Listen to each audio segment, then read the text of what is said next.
Hi, everyone. Thank you so much for tuning in. My name is Zandashé Brown, and I am the Artist Development Coordinator and Programming Manager at the New Orleans Film Society. So I'm here today joined by Tony Armour, Katie Patton Pryor, and Caroll Morton for this panel titled The Role of Film Commissions. And I want to first start by letting you all introduce yourselves and the film commission that you're representing. Tell me about the sort of work that you do and what your film commission offers. Tony, could you start with that? Sure. Yeah. Thank you very much. Excited to be here. I love New Orleans, and I'm so sad I can't be there in person, but soon we'll all be back eating great food in New Orleans soon.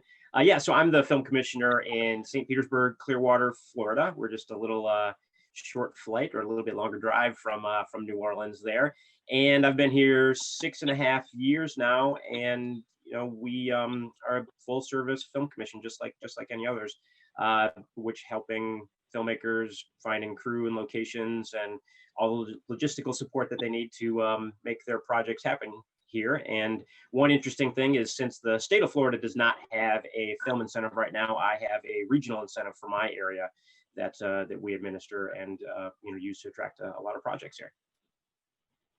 That's really interesting. I didn't know that. Thank you. And Katie, can I pass it on to you? Sure. Katie Pryor, Baton Rouge, Louisiana. I'm the film commissioner up here. We're we're a very short drive to New Orleans, so come visit sometime. Capital city, and same as St. Petersburg, full service film commission. I think everybody offers a little bit something different, and we'll probably get into that later on this panel. But we are in the capital city with the flagship studio, Celtic Media Center. Thank you. And then finally, we have Caroll Morton. Hi, I'm Caroll Morton. I am the film director for the city of New Orleans. And our commission does, full service, same thing as the other two commissions. So we do production attraction. We manage the productions when they're here filming. We issue all location permits. We issue about 600 of those a year. We curate and manage all of those locations for community impact and work with our local location managers. And we also do business and infrastructure development. Well, it's such a pleasure to have you all here. Obviously, I'm based in New Orleans, but I did go to school at LSU, so I lived in Baton Rouge before that for a long time, and I've been to St. Petersburg before, so a little bit of familiarity with each of these cities. I want to start off with a really general question, just diving in. The title of this panel is The Role of Film Commissions, and so it's a very broad question. What exactly is a film commission? And what is its purpose? And whoever would like to, jump on that question first, feel free to. Yeah, well, I guess I'll sort of jump in and start. I get that a lot. I introduce myself to people and say I'm a film commissioner, and that sort of that blank stare where it sounds like a really cool title, but they have no idea what that means or what the job actually is. And so, like Caroll and Katie have described a little bit, we are going to handle the permitting for any type of project that shoots in our area, the 24 cities within Pinellas County, Florida. And it's anything from a student project to a photo shoot, commercials, digital content, to full-blown feature films and, TV series that might shoot here. So in addition to handling the permitting and working with all of the municipalities and sort of going through all of the governmental things that you need to, a big part of our job is just helping productions with whatever they might need. Do they need particular crew? Do they need, certain resources or locations? And then beyond that, a lot of what I do as well is marketing this area and sort of traveling around, going to different film festivals, which is why I come to New Orleans frequently to your festival to promote the fact that, we've got a great area to shoot here.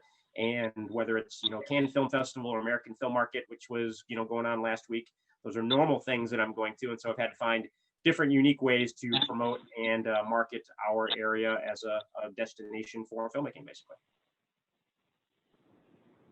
That's great. That feels especially important for filmmaking within the southern region, because there's still a lot of work being done to, let people know that productions are happening here in a big way.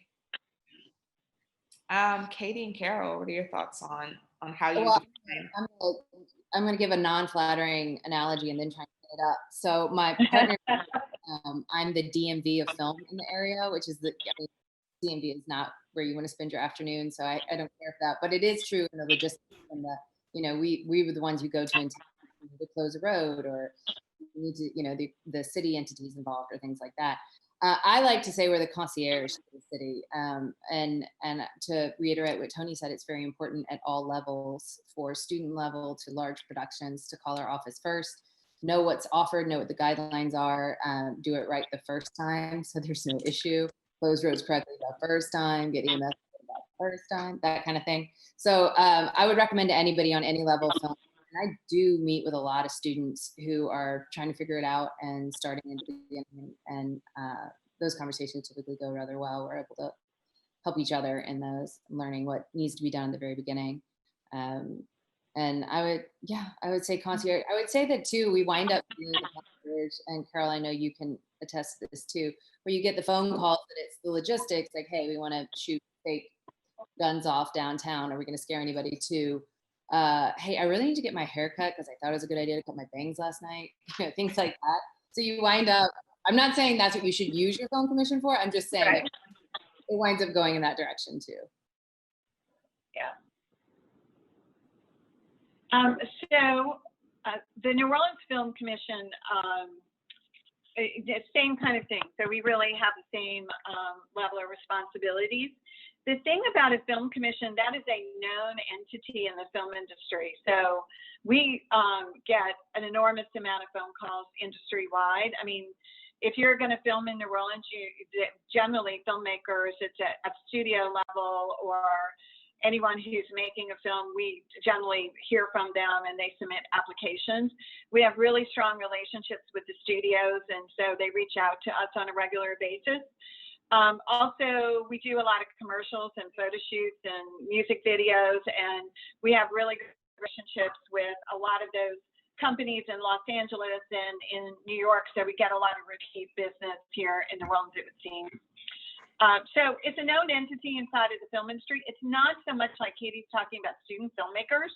So we do also get a lot of phone calls from student filmmakers about how they can make their film, also independent filmmakers in the city. And we work really closely with them to talk them out of any kind of problem areas, or to try to talk them through how they can make their films and do what they need to do and not actually have to trigger a permit. And we're pretty masterful at that, and working with all of those small productions, which actually is really rewarding, because they're so happy when we help them to do that, because it can be very expensive to film in New Orleans.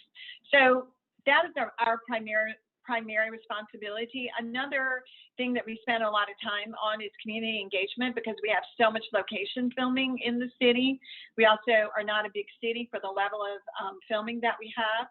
So we do a lot of community engagement, working with the New Orleans City Council, with community leaders. We also really monitor when we have a lot of repeat filming in neighborhoods, because it's been an issue for us. I think we've done a great job of resolving that, because the streets of New Orleans seem to be very attractive to the film industry. A lot of productions come here, they rent studio space, and they end up filming on the street more than they had anticipated. So we're very happy to do that and find that sweet spot between what productions need and what the community needs. That's great to hear that you're able to sort of, problem solve and like facilitate some of those issues that filmmakers have, because I think when a lot of people, especially independent filmmakers, are getting ready for production, we're taught in many ways to shoot sort of guerrilla style and just go and get it done. And there's this fear that alerting a film commission of your production is going to mean a couple of extra steps, when instead it might actually save you from some problems down the line or make certain things easier. Yeah, that's kind of our mantra, is that we're really specialized in that, because we can save you a lot of trouble. And our goal really is to work with independent filmmakers and students so that they don't get into that kind of trouble, and where they can shoot, without being bothered by people. So it's one of the rewarding things that we do. So don't be afraid to contact us ever. We know what you need. We know what you need as an independent filmmaker. Yeah, and I echo that. You know, we work with a lot of independent filmmakers, and again, because Florida doesn't have a state incentive program now, it's primarily indies that are coming to shoot here instead of a lot of the big studio stuff. If it's a studio project, it's 1 week, and then they're going to shoot the rest of it in New Orleans, where they can get that, you know, that big incentive or whatever. And so I tell people that my job is to say yes. You know, I want to help you be able to get your project done. I'm not here to put up roadblocks, and no film commission is there to put up roadblocks for you. We're there to say yes and help you, you know, make your projects happen. And another thing that I'll tell indie or new filmmakers, or even if they've been in the business a while, is get a permit, because if you want to be a professional, you should act like a professional, and professionals get permits. So, you know, if that's your goal is to move up in the industry and, you know, grow beyond being an indie or be a bigger indie or whatever, act like a professional. And part of that is getting permits. Yeah. That's a great note. That's a great note. And so coming from a more personal side, each of you have film backgrounds, I believe. What led you into this line of work? Tony, I think you should go first. I feel like you have a very interesting life story.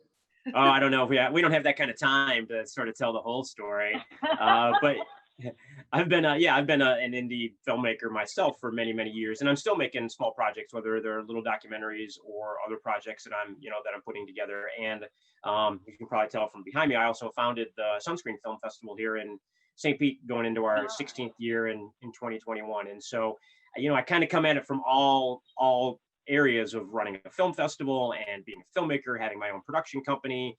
And, you know, I can't speak for Caroll or Katie, but I know, you know, when you are starting out, you don't ever say, you know what, one day I'd love to be film commissioner. It's not, I love my job, but it's not something that it's sort of the goal. It sometimes just kind of happens that way. And that's kind of what happened for me. Was the previous film commissioner was retiring after 22 years. I had called her office for something. She said she was retiring, and I just jokingly said, what do I have to do to get your job? And she said, well, you applied, you'd probably be the one to get it. So 6.5 years later, here I am. That's great. And Katie, you have some background as well, right? Yeah, I actually ironically worked in sports stunts coordinating, which is funny because I'm like the only Southern woman that knows nothing about sports. So that was an interesting start. But I have some family film, grew up around film, whatnot, wound up working in marketing and PR and political consulting. And then when the current mayor came into her office 4 years ago, she was like, you have a film background, don't you? And so that's to our point on the previous question, not to backtrack, but just a little bit.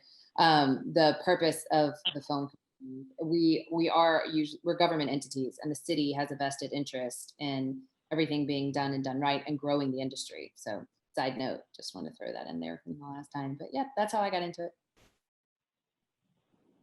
And Caroll, would you like to add? Yeah, so I, in a previous life, worked for many years as a paralegal. I worked in the legal industry for 16 years, which in some ways kind of oddly prepared me for this job. And in 2008, I had the opportunity to meet the then film director, Jen Day, and we met at an event at Tulane because we were both Tulane graduates. And I asked her, I wasn't working at the time, if she would hire me as an intern, and she did. So I worked as an intern for a year in the film office, and eventually worked a lot of positions in the film office, and took over doing economic development and film and music for the cultural office in the previous administration. And when the Cantrell administration came on board 2 years ago, I became the film director. So I've been in and out of both film and the cultural office for 11 years.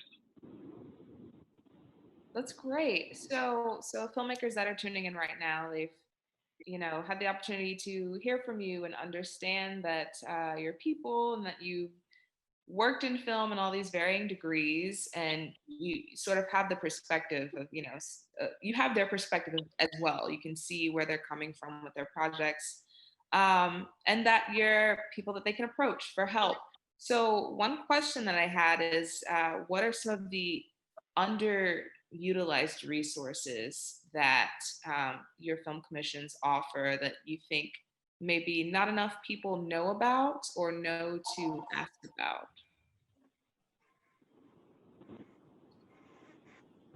I guess I'll jump in there. I think people think that we only do permits. Sometimes you just have to call if you need a permit, but so much of what we do, we have a location database on our website where you can search thousands and thousands of photographs from the area.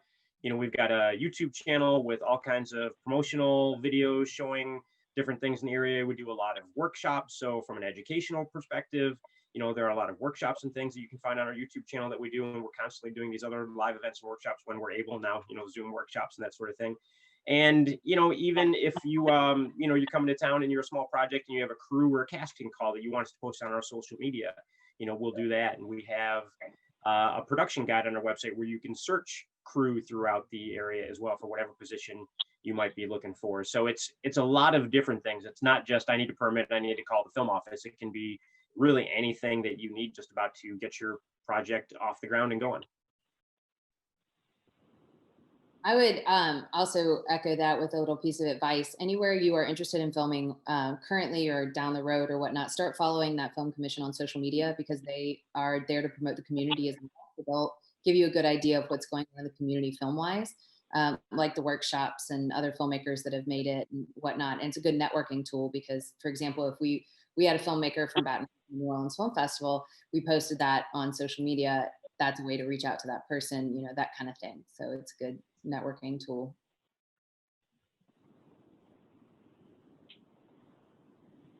So what I would add to that underused resource is that I think that for a lot of people, particularly if our audience today are independent filmmakers, is that we really are the real kind of clearinghouse for everything film for the city of New Orleans. So, as Katie said earlier, we work with every level of production. So we can provide you information on whatever is happening in film, whatever opportunities that might be for filming.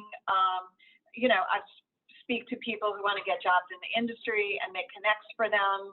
I do that all the time, and I would encourage people to call the film office for whatever information you might want in terms of what's filming, what's shooting here, what's happening, what we're anticipating, and we are happy to answer any of those questions and release information to you that we're allowed to release at that time. Thank you all so much for that. I hadn't considered a few of those things myself. Mind if I add on that before we move on? So also, another reason to check with your local film commission, and if you're filming internationally as well, everyone offers just a little something different in services. Everyone will permit, they're the key to the city entity and whatnot, but sometimes you'll find that each commission offers, for example, we offer assistance with accommodations. So if we have a network, we email all our hotels in the city at once, get you a rate and commission free, send it to you, and you connect with the hotel, like things like that, little nuance items. So I would recommend one more reason to reach out, guys. Yeah, that's a good point as well. My office being part of the tourism office, same kind of thing of, being able to get you hotel rates, for your group and things like that. And I guess I would add, not just underutilized things, but maybe something that we don't do that we get a lot of calls for is people calling up and saying, can you help me find money for my movie? Now I know you guys have a wonderful incentive.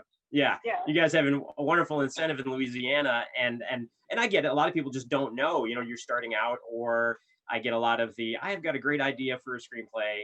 What can you help me make it? And so I actually, did an entire workshop just on that we put on our YouTube channel, that now I will just say, well, give me your email address and I'm going to email you this workshop that we did that specifically answers this question. So that way, I don't have to spend an hour on the phone with them or tell them to go to film school or something. Here's a quick little 30-minute, 45-minute workshop you can watch that hopefully gives you some insight. That's very nice of you. I don't do that. So I will definitely give them your workshop and be like, here's the workshop from Tony. Go check that. Yeah, I think it's things we do and don't do. That's very, very important to highlight that. And I would say in New Orleans, there are so many workshops that are focused on getting financing for your film. There are, and it's probably one from independent filmmakers, probably the phone call that we get the most, because we do not, as Katie and Tony are saying, we don't actually go out and find funding or connect you with funders, but people, want to know what that process is. There are a lot of workshops here in New Orleans. We are a sponsor of the New Orleans Film Festival, and that is one of the workshops that we always like to see in our sponsorship every year, is providing information and programming to inform independent filmmakers about how they can finance their projects. And even though, and I'll make this comment, the state of Louisiana has incredible film tax credits, but not every independent filmmaker has the capacity to meet those thresholds to get into the tax credit program. And not every independent filmmaker has the capacity to prepare themselves to enter into that program and go through the auditing process for the state of Louisiana, because it can be, a pretty big lift for a lot of independent filmmakers. Not all, but some. So learning about that process is really important, and to know if that is something that you should pursue or not. Well, for anyone that's watching this right now, I'll say that we do have a little presentation later tonight on Louisiana tax incentives. So tune in for that to, hear how you can sort of work through those things. And so we are almost about halfway through this panel, and somehow we've gotten through it without talking about COVID, and I'm going to completely ruin that. Oh, no. Yeah, no. So I, just like anyone, I'm sure that your jobs have shifted due to the pandemic. In which ways, I'm curious, has it made what you do more complicated in sort of trying to facilitate these productions throughout your regions? What's changed? And Tony, maybe you can start with that again. Sure. I'm sure it's going to be different for each of us. And then there are some things that are going to be the same for each of us. One of the things I think that would be the same is if there's a union production, which you're going to primarily have a lot of on your feature films and stuff that are happening in, New Orleans and Baton Rouge, they obviously have their requirements. IATSE and Teamsters and SAG, they have certain requirements that have to be met for the production that just is what it is. And that's what they have to do to take care of those, those COVID things to be able to film safely. But beyond those things for a union production, if it's a commercial shoot or an indie shoot that's non-union or a digital project or whatever it might be, we have a list of recommendations on the front page of our website, and there are COVID supervisors now. It's a new crew position that is out there, and so we've got a list of those people in our production guide that you can hire to make sure you're doing things safely on set. And I myself did one of the online COVID supervisor classes just so that I could be up to speed on what's being asked and what should be done on these various different productions. So I think, you can't apply a, one size fits all to any particular production, because they're all going to be so different. But the most important thing is just, how are you shooting and doing everything safely for your production? And that's going to be different based on who you are and what you're doing, union, non-union, whatever it might be. But just, again, if you want to be a professional, act like a professional, go through the steps that you need to be able to do that.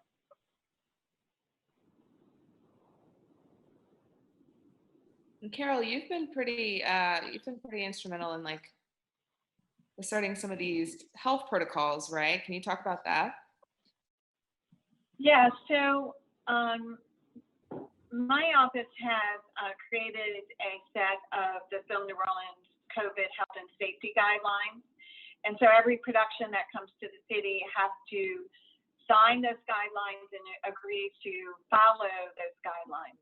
Since the primary level of filming that we have is probably 90% union, because they're major projects, and like Tony said, they have their union rules and guidelines. They also establish for each production that is filming in that jurisdiction, they establish their own guidelines for that particular production.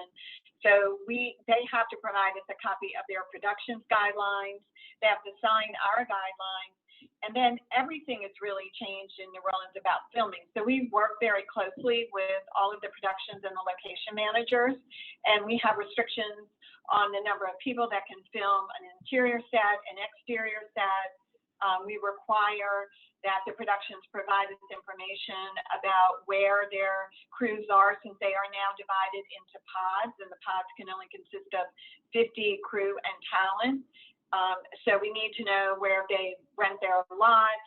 You know, we gather a lot more information about where parking their generators and other major equipment on city streets. We have also restricted permitted parking to 2 blocks for trucks, 1 block clearing for shot. We are often creative about that because we really have to be for the production. But the requirements are fairly stringent in the city of New Orleans, and I think we've had a really great success with working with the productions. They've been incredibly compliant, and moving forward, we really don't have any plans to lift any of those restrictions. I'm going to call you out, Caroll. I don't think you took enough credit. For those of you who don't know, she was burning the candle at both ends when all of this happened, because she's very dedicated to making it happen and knew that there were going to be some hurdles, and was in every conversation you can imagine with every person, making sure everything was detailed and rolling out the safety guidelines to keep everyone safe. So a little shout out to Caroll. You didn't take enough credit that you were the one that really got all that going. Thank you, Kate. And I will also say, I think that because of that, the studios have been really positive. They've had a really positive response, not just to New Orleans, but to Louisiana, because they feel that Louisiana, both at the state and at the local level in New Orleans, has been very aggressive in ensuring that there's oversight. And in my conversations with the studios, they like that because they feel that they know what is going to happen when they come here, not only to the city, but to state in terms of filming. So, I mean, we'll see what happens as we move forward into our new year, but hopefully the goal in the New Orleans Film Office is to provide our productions a repeat business that they feel is that with concierge them and manage every level of their production well. But it's not only for the city of New Orleans, but it's also for the state, because it's really important that we have filming in Baton Rouge and in other parts of the state as well. So we feel a responsibility to really support that and to grow that.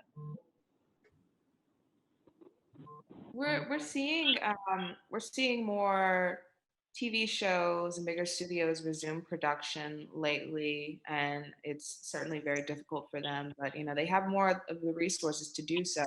I think more independent filmmakers are actually still a bit more reluctant just because of the cost and the preparation that it takes. But for people who are considering shooting films soon, and who, you know, maybe been waiting to see when or if the pandemic would end this year, and you know, I think it's safe to say that maybe not this year, but next, how can they safely go about working on a production? What's some general advice that each of you would give them for how to facilitate a safe shoot? I'll jump in. The first thing you need to do is get educated. Like Tony was saying, he took a course online. There are plenty of courses online. There's a lot of material out there now, and knowledge is power. And the more you know about it, and then get some time on other people's set that have COVID specialists. Make sure they come to your set, hire appropriately, take every precaution, because it's not the kind of situation in which you get a do-over. So get educated and execute correctly the first time.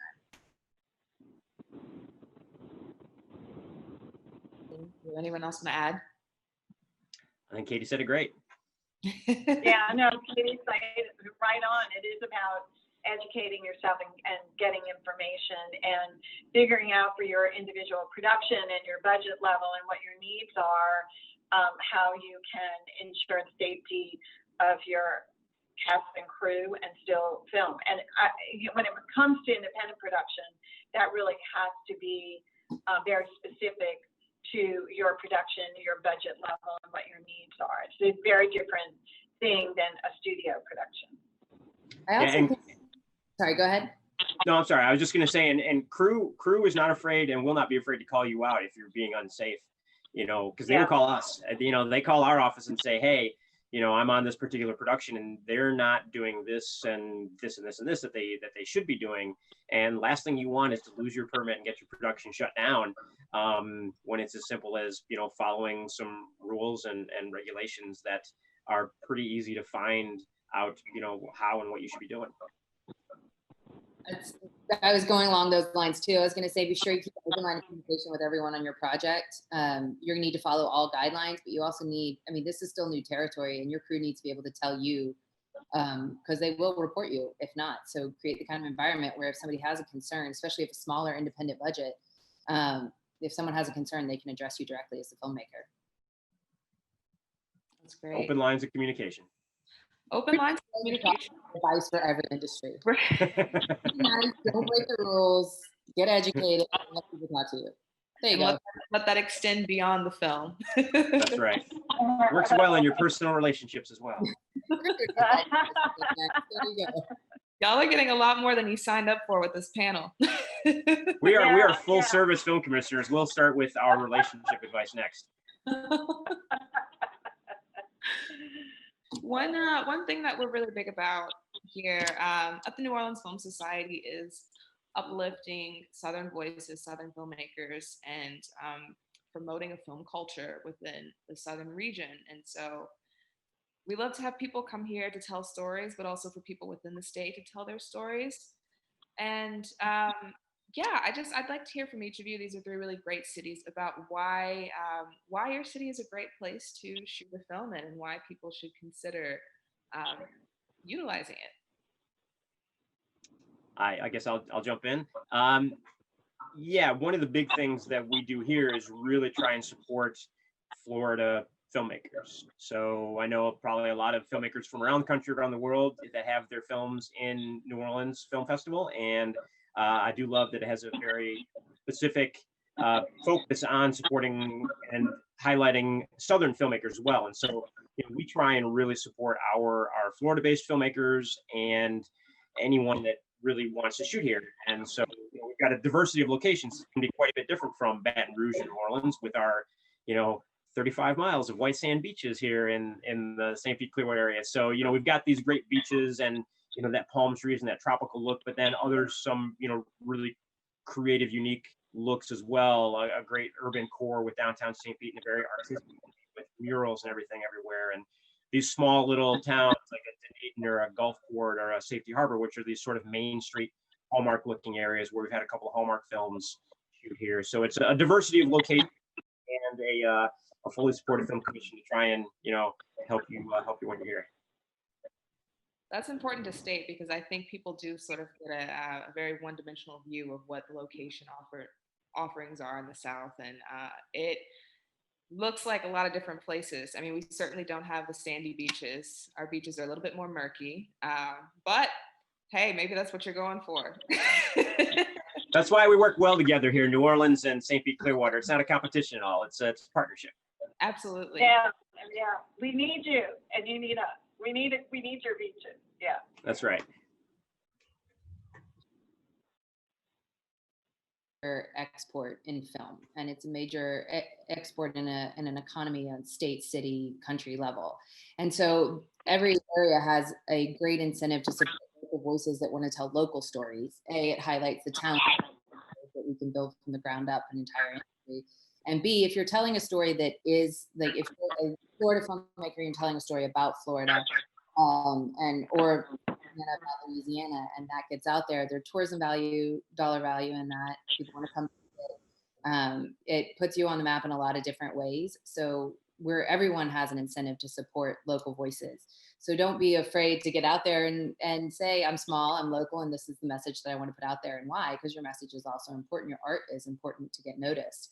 And Louisiana, I feel like, has a history of creativity. It's more in the DNA here than a lot of other places. And I think showcasing that is good for the overall cultural value, economic and cultural value for the state. So New Orleans is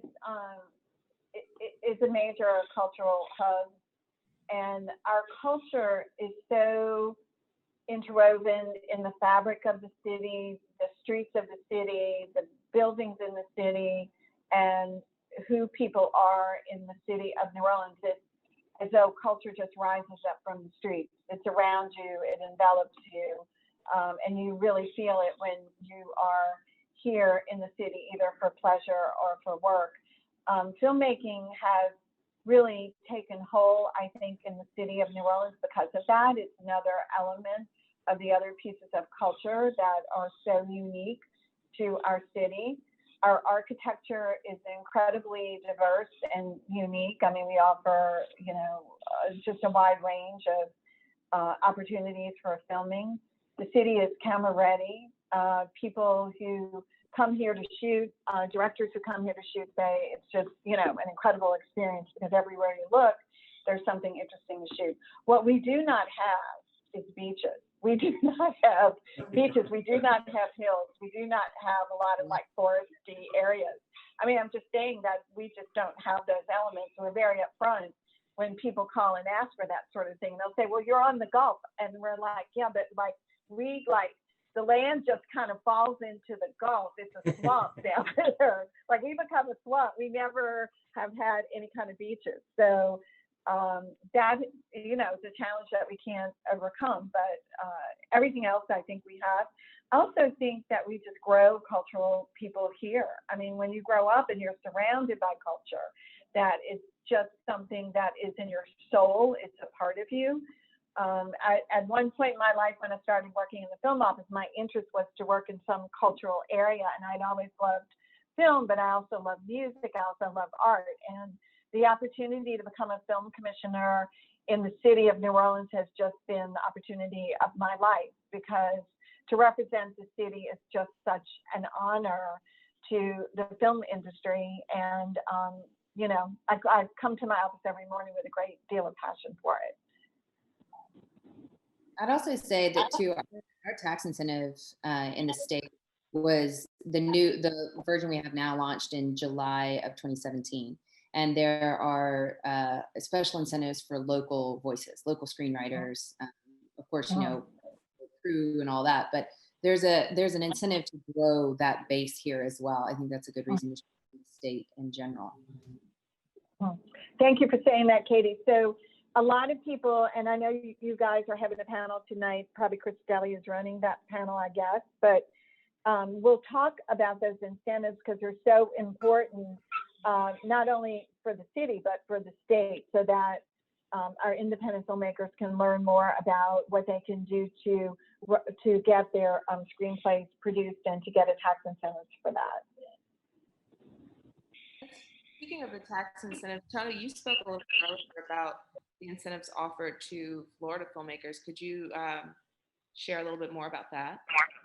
Yeah, and so our incentive is not just for Florida filmmakers, but anybody that wants to shoot in the area. And it's a 10% cash rebate, so it's not, like a 35% or 25% and scalable tax credit like they've got in Louisiana, but it really works well, honestly, for any productions that are $2 million or under. So, we had Tim Burton's Miss Peregrine's Home for Peculiar Children a few years ago that did a week or 10 days worth of shooting here for their Florida stuff before they shot the rest in the UK. And so, they got an incentive for their portion that shot here. To anything like the 2 Hallmark Channel movies or, independent shark movies or zombie movies or whatever it might be, whatever your flavor is that you want to shoot. There's no minimum spend, and it's like I said, it's a cash rebate. So you literally get a check from the county, typically within 6 months or so of, wrapping filming and providing us with the deliverable items that we need. So, you can go to our website and see some more information there. Happy to, tell anyone more about it if you want to shoot me an email, but 10% cash rebate basically, and it works well really for those 2 million or under productions. Fantastic. Thank you so much. Thank all of you. This has been an incredible conversation, so informative. I've learned a lot myself, and we'll do a better job of reaching out to film commissions for production. Yes. Yes, please do. Yes, yes. Before we close out, is there anything else that anyone would like to add or that you'd like for people to know about the work that you do or anything? Are we skipping over the life advice portion or not? I would remind people that we work for you. So don't be afraid to contact us because I mean, I work under the mayor's office. She's dedicated to economic development and the creative industries, especially. So my time is your time. So feel free to reach out. And if I can't help you, I'll be honest about it. Yeah, so same here. I would say the same thing. Don't hesitate to reach out to the New Orleans Film Office. As Katie said so well, we work for you. We're a part of the mayor's office as well, and we really want to engage with our local film community as much as we can and provide as much assistance as we can.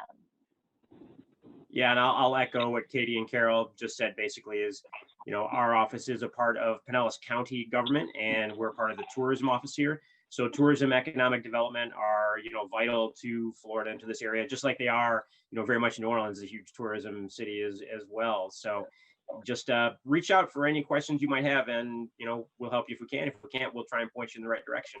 And I want to say thank you very much to Katie and Caroll for being on here with me today, and to New Orleans Film Society as well for allowing me to be a part of all this.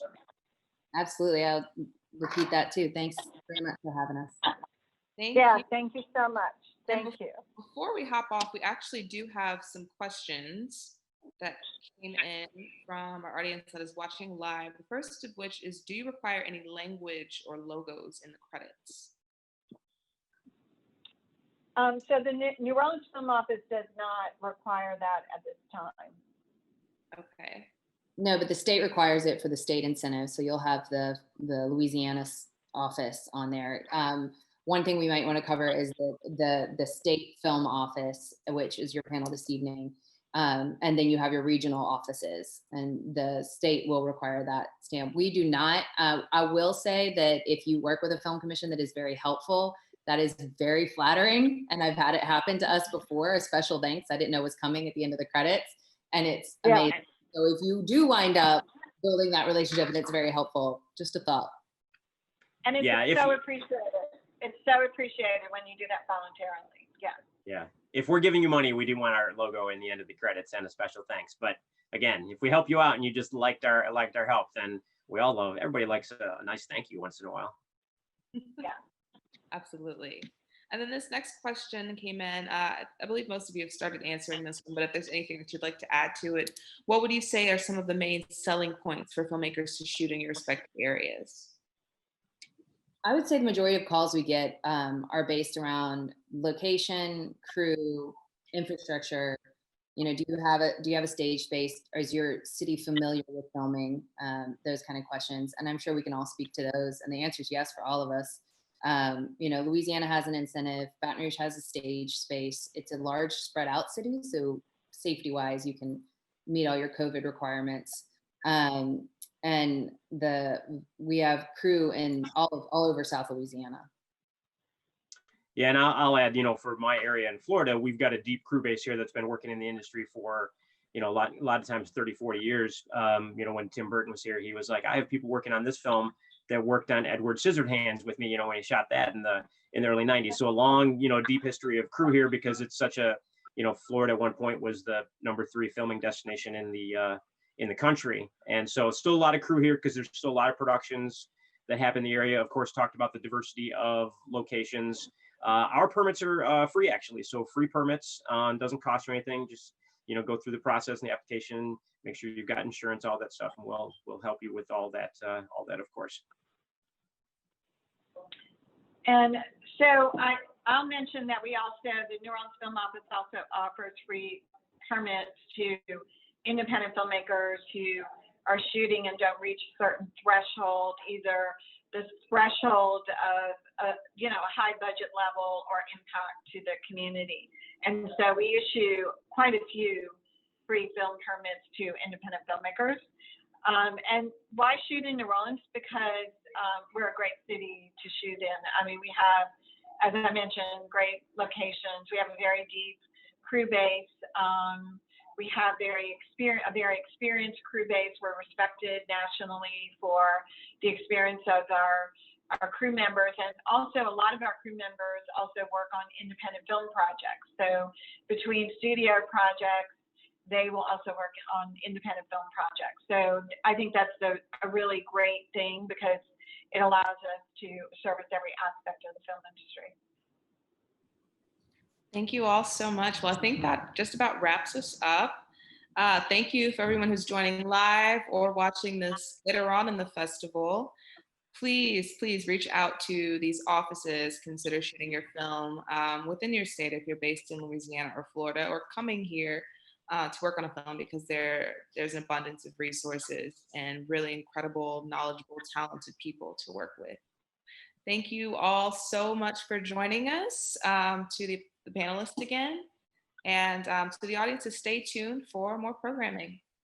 Thank you. Thank Thanks very much. you. Thank you.